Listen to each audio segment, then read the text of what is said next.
जी अस्सलाम वालेकुम एवरीवन, उम्मीद आप खैरियत से होंगे।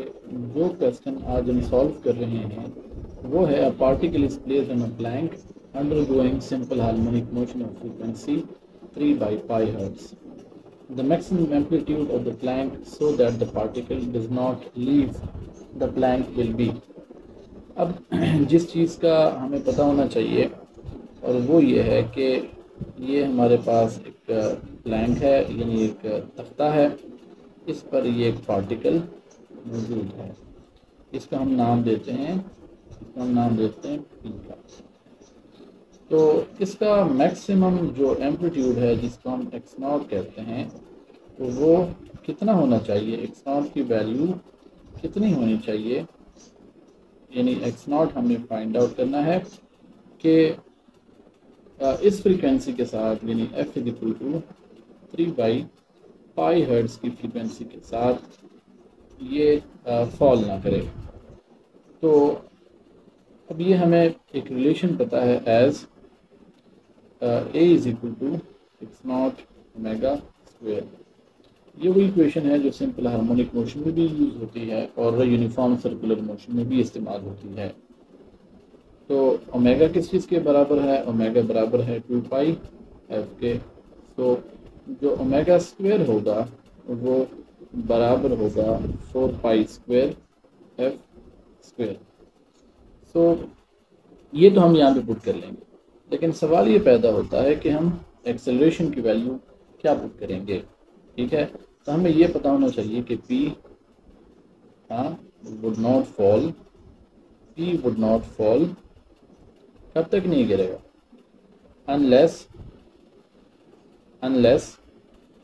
A is greater than G। ये उस वक्त गिरेगा अगर इसमें पैदा होने वाला एक्सेलरेशन G से ज़्यादा हो।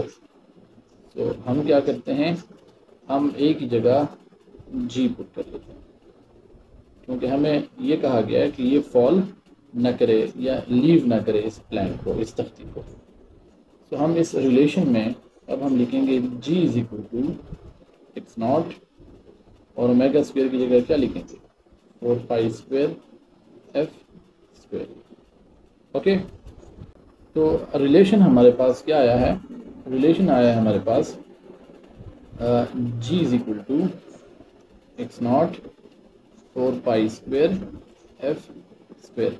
हम फाइंड आउट करना चाहते हैं एक्स नॉट को, तो G को डिवाइड करेंगे किस चीज़ से, 4π स्क्वायर और एफ स्क्वायर से। एफ हमें कितना गिवन है इस क्वेश्चन में, 3/π हर्ट्ज। तो एफ स्क्वायर कितना होगा, वो होगा 9/π स्क्वायर हर्ट्ज।